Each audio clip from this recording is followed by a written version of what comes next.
France 24 et RFI présentent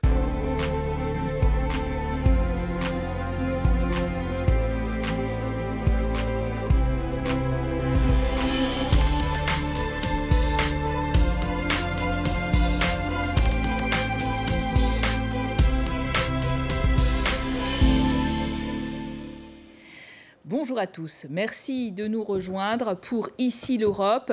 Votre magazine vous est proposé par France 24 et Radio France Internationale pour découvrir les principaux acteurs de l'Europe. Alors après la chute du mur, une institution a été chargée de faciliter le passage à une économie de marché dans les pays d'Europe centrale et orientale.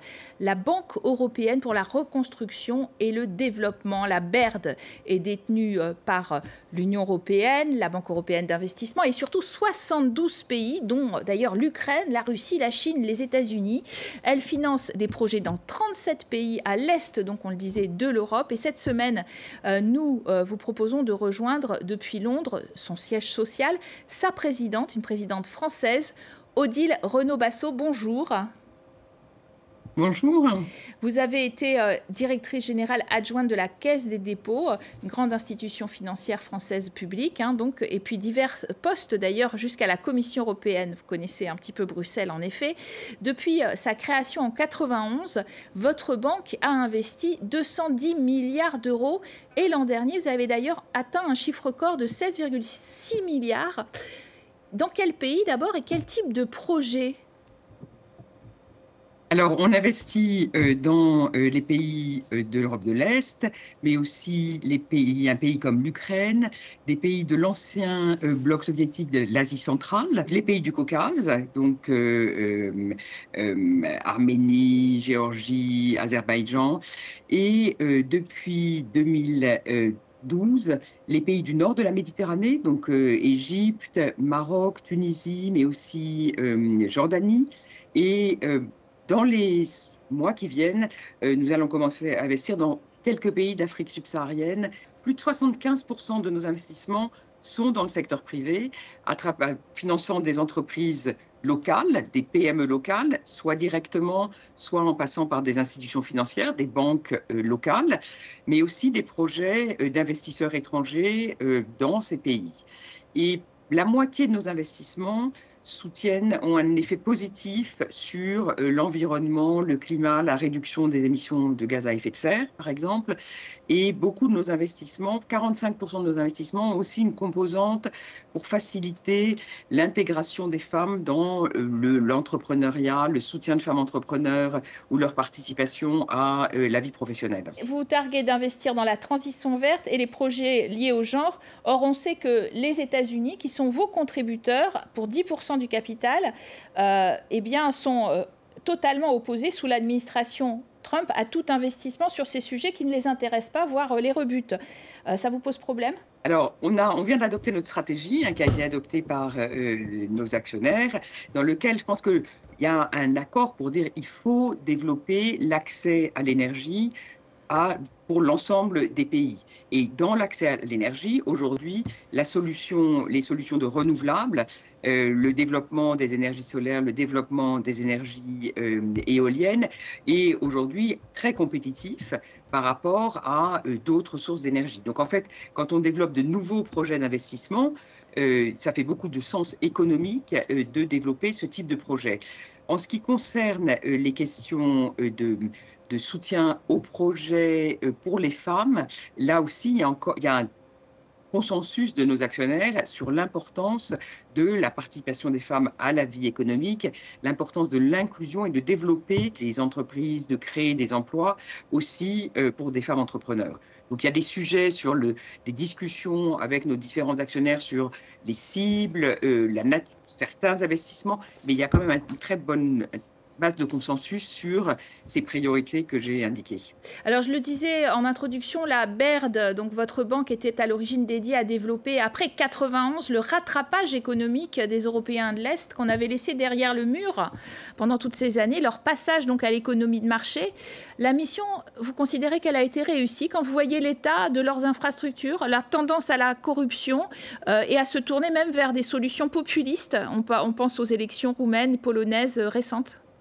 Je pense que on a eu des résultats, on n'est pas les seuls, on a contribué à une transition très importante de ces pays. Je pense que le processus d'adhésion à l'Union européenne, avec toute la reprise de l'acquis communautaire, l'intégration des normes européennes et aussi le soutien de l'Union européenne à la transformation via des fonds européens a aussi été un élément très important de convergence. Quand on voit la convergence d'un pays comme la Pologne en termes de revenus par habitant, de développement économique, etc., c'est une transformation qui est remarquable. Après qu'il y ait des débats politiques, des tendances politiques à l'œuvre, on constate aussi que ces mouvements populistes ne sont pas uniquement dans les pays de l'Europe de l'Est. On voit ces tendances aussi dans des pays d'Europe occidentale. Et donc, je pense qu'il y a toujours des progrès à faire en matière de corruption, de fonctionnement des marchés, etc. Mais c'est des sujets qu'on peut retrouver dans d'autres pays également. Vous avez cité la Pologne. En effet, cette Pologne, vous lui avez versé donc un prêt record de 1,3 milliard d'euros. Et cette Pologne, c'est vrai, elle a plus de 3% de croissance en 2025. C'est un des pays le plus en croissance. Mais en revanche, la Bulgarie, pays plus pauvre d'Europe, avec aussi beaucoup d'aide de votre banque, la BERD, 272 millions. Pourquoi ça marche dans certains pays et pas d'autres? Alors, d'abord, ce qu'on fait, c'est effectivement, ce n'est pas des subventions, mais c'est vraiment des investissements. Oui. Donc, par exemple, en Pologne, on a investi beaucoup dans des projets d'éoliennes offshore, mais aussi des soutiens à des entreprises polonaises dans différents domaines d'activité. Ça peut être pharmaceutique, ça peut être distribution, etc. Donc, c'est beaucoup d'investissements dans des fonds de private equity également. Et après, pourquoi certains pays vont croître plus vite, vont se développer plus rapidement que d'autres? Ça dépend de facteurs économiques, de facteurs démographiques, ça dépend aussi beaucoup du fonctionnement des institutions, de l'état de départ. Je pense que la Pologne avait un potentiel économique de départ plus avancé que la Bulgarie. Donc, il y a des pays qui sont plus ou moins avancés dans la phase de rattrapage. C'est des choses où on regarde, on analyse pour déterminer un peu nos priorités par pays. On regarde pour chaque pays où se situe en termes, par exemple, de cadre pour le droit des affaires, de transparence en matière d'activité économique, etc., pour essayer d'apporter non simplement des financements et financer des projets, mais aussi apporter des soutiens en matière de politique publique pour définir comment on peut améliorer le cadre juridique, par exemple, privatiser des entreprises, faciliter le développement de start-up innovantes, et donc comment le cadre économique général et institutionnel du pays et des réformes peuvent faciliter ce type de développement. Odile Renaud-Bassot, depuis l'invasion de l'Ukraine en février 2022, vous ne financez plus de projets en Russie, mais vous financez très largement l'Ukraine, 7 milliards d'euros en tout, de 2 milliards cette année. Pour quel type de projet? Est-ce que d'ailleurs tous les pays financeurs de votre institution sont d'accord? On pense qu'il y en a des plus sceptiques sur l'Ukraine, la Biélorussie, la Turquie, voire la Hongrie. Effectivement, l'Ukraine est un de nos principaux pays d'opération. On a suspendu tout financement à la Russie, qui était traditionnellement un pays d'investissement très important pour la BERD, depuis 2014, en fait, depuis le conflit dans le Donbass. Et donc, on n'a plus fait de nouveaux projets en Russie depuis cette époque-là.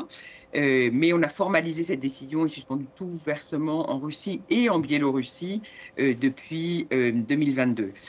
Donc, on a investi 7 milliards d'euros en Ukraine, un très fort soutien de nos actionnaires, avec une position évidemment différente de la Russie, à l'exception de la Russie, je dirais, et de la Biélorussie, mais très fort soutien de l'ensemble de nos actionnaires sur nos activités en Ukraine, qui visent vraiment à financer l'économie réelle. C'est-à-dire que les pays occidentaux ont apporté beaucoup de soutien à l'Ukraine en matière militaire, en matière budgétaire, pour aider le gouvernement à financer les fonctionnaires, les retraites, à faire tourner l'État. Et de notre côté, on finance l'économie réelle, c'est-à-dire qu'on va soutenir des entreprises ukrainiennes pour les aider à investir, les aider à développer leur activité. Et on finance aussi beaucoup de projets d'infrastructure, donc plus dans le secteur public, avec des entreprises publiques, pour permettre à l'économie de continuer à fonctionner. Donc on a, sur les 7 milliards d'euros d'investissement qu'on a réalisés en Ukraine, il y a plus de 2,5 milliards qui sont dans le secteur de l'énergie, où on a beaucoup investi dans l'entreprise de distribution d'électricité pour protéger les infrastructures ou pour reconstruire des infrastructures qui avaient été détruites par des bombardements russes, mais aussi l'entreprise de chemin de fer, par exemple, parce que la logistique et le Alors, fonctionnement des chemins de fer est extrêmement important dans un pays en guerre. Et donc, on a aidé l'entreprise à investir, développer des capacités, etc. Alors justement, parmi les projets que finance en Ukraine votre banque, il y en a un particulièrement symbolique, la sécurisation de la centrale nucléaire de Tchernobyl, au cœur du conflit ukrainien, endommagé par une attaque de drone en février. L'arche de confinement de cette centrale nucléaire nécessite des réparations auxquelles participe votre banque. Effectivement, la banque a eu un rôle extrêmement important puisqu'on a été les opérateurs pour la construction du sarcophage. L'attaque du drone pose des questions de sécurité à long terme, avec, comme ça a été mentionné, des risques d'infiltration d'eau qui peuvent porter atteinte à la sécurisation de l'infrastructure. Donc, on a besoin d'investir. On est très reconnaissant à la France d'avoir financé, de nous apporter 10 millions d'euros pour pouvoir commencer à prendre des mesures immédiates, de court terme. Ça va être un projet de longue haleine et on va avoir besoin de financement additionnel, mais c'est effectivement un sujet de grande importance pour la sécurité et pour éviter l'augmentation de radiation dans la durée. Donc ça reste un sujet de préoccupation pour nous, de même que d'une façon générale, la sécurité des infrastructures nucléaires en Ukraine, pour lequel on a apporté des financements importants dans le passé.